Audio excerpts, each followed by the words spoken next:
ने ईरान को फंसाने के लिए एक बड़ी चाल चल दी है। ट्रंप के विदेश मंत्री मार्को रूबियो ने कहा है कि डोनाल्ड ट्रंप खामनेई से मिलने को तैयार है। अब सवाल है कि क्या ऐसा मुमकिन है, और अगर हां तो क्या ट्रंप खामनेई से मिलने तेहरान जाएंगे?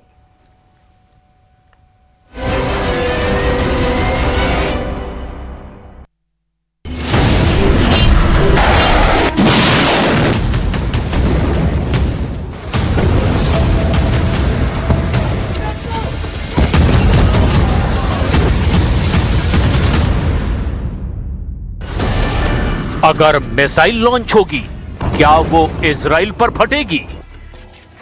क्या वो तबाह कर देगी अमेरिका के अड्डे? ये ऐसा खतरा है जिसे टालने के लिए अब डोनाल्ड ट्रंप कुछ भी कर गुजरने को तैयार हैं, क्योंकि अमेरिका ने इस बात को कबूल कर लिया है कि ईरान की लीडरशिप का अटल इरादा समझिए या फिर ईरान की मिसाइलों का खौफ समझिए। डोनाल्ड ट्रंप के विदेश मंत्री मार्को रूबियो ने बहुत साफ साफ शब्दों में कह दिया है कि अमेरिका अब भी ईरान से बातचीत करके विवाद सुलझाना चाहता है।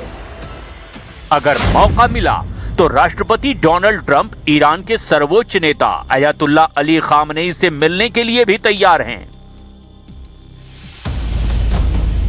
क्या डोनाल्ड ट्रंप और अली खामनेई मिलेंगे? एक दूसरे की आंखों में घूर कर देखेंगे? क्या ऐसी मुलाकात टाल देगी युद्ध या भड़काएगी वर्ल्ड वॉर? इसमें कोई शक नहीं कि खामनेई से मीटिंग की ख्वाहिश ट्रंप की है, क्योंकि जब अमेरिका युद्ध के लिए तैयार है तभी विदेश मंत्री मार्को रूबियो ने खामनेई और ट्रंप की मीटिंग का ऐसा शिगुफा छोड़ दिया है जिस पर यकीन करना आसान नहीं। क्या इस पूरी ख्वाहिश की स्क्रिप्ट डोनाल्ड ट्रंप ने खुद लिखी है? क्या वाकई ऐसा मुमकिन है? क्या डोनाल्ड ट्रंप खामनेई से मिलेंगे? अमेरिका के विदेश मंत्री मार्को रूबियो ने कहा कि दुश्मन से बात करना कमजोरी नहीं होती, सीधी बात से ही बड़े झगड़े सुलझाए जा सकते हैं। मार्को रूबियो ने कहा कि अगर आयतुल्ला अली खामनेई खुद ट्रंप से मिलने की ख्वाहिश जाहिर करते हैं तो डोनाल्ड ट्रंप उनसे जरूर मिलेंगे। लेकिन जब ईरान के खिलाफ अमेरिका युद्ध की तैयारी कर चुका है, दो एयरक्राफ्ट कैरियर ईरान को कुचलने के लिए तैयार हैं, क्या तब अली खामनेई ट्रंप से मिलने को राजी होंगे, या फिर ट्रंप खामनेई से मिलने के लिए इतने बेकरार हैं कि खुद नहीं तो अपने विदेश मंत्री मार्को रूबियो के जरिए ईरान को मैसेज दे रहे हैं? डोनाल्ड ट्रंप अमेरिका के बड़े दुश्मन उत्तर कोरिया के लीडर किम जोंग उन से मिल चुके हैं और इसके लिए 2019 में वो दक्षिण कोरिया और उत्तर कोरिया के बॉर्डर तक पहुंचे थे। डोनाल्ड ट्रंप अमेरिका के सबसे बड़े प्रतिद्वंदी रूस के राष्ट्रपति व्लादिमीर पुतिन को दावत दे चुके हैं। जब 2025 में उन्होंने अलास्का में पुतिन को बुलाकर यूक्रेन युद्ध पर बात की थी। क्या डोनाल्ड ट्रंप अमेरिका के जानी दुश्मन ईरान के supreme leader Ayatollah Ali Khamenei से मुलाकात करेंगे? क्या जिस सोफे पर दुनिया के बड़े बड़े लीडर आकर खामनेई के सामने हाजिरी लगा चुके हैं, क्या 2026 में डोनाल्ड ट्रंप तेहरान आकर बताएंगे कि उनको वो मंजूर है जो खामनेई की ख्वाहिश है? ईरान के खिलाफ सबसे पावरफुल फोर्स को तैनात करके ट्रंप बताना चाहते हैं कि वो कमजोर नहीं पड़ रहे। लेकिन जब से खामनेई ने रीजनल वॉर का खौफ दिखाया है, अब अमेरिका और ईरान की बातचीत ऐसी पटरी पर चल रही है जिससे ईरान और अमेरिका दोनों संतुष्ट नजर आ रहे हैं। ऐसे में अगर बातचीत से कोई फैसला निकला तो उससे बेहतर बात भला क्या होगी? लेकिन अमेरिका और ईरान दोनों की जिद ऐसी है जिसमें इजराइल वाला बहुत बड़ा पेच फंसा हुआ है। फिलहाल ईरान से बातचीत को लेकर ट्रंप का मोर्चा उनके डिप्लोमेटिक कमांडर संभाल रहे हैं ओमान में हुई मीटिंग में ईरान के विदेश मंत्री अब्बास अराक्ची शामिल हुए, जबकि अमेरिका की तरफ से ट्रंप के विशेष दूत स्टीव विटकॉफ शामिल हुए। ट्रंप के दामाद जेरेड कुशनर भी साथ रहे। अमेरिका नहीं चाहता कि ईरान में यूरेनियम का संवर्धन हो।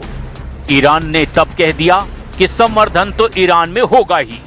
अमेरिका ने कहा ईरान की बैलिस्टिक मिसाइल की रेंज घटे।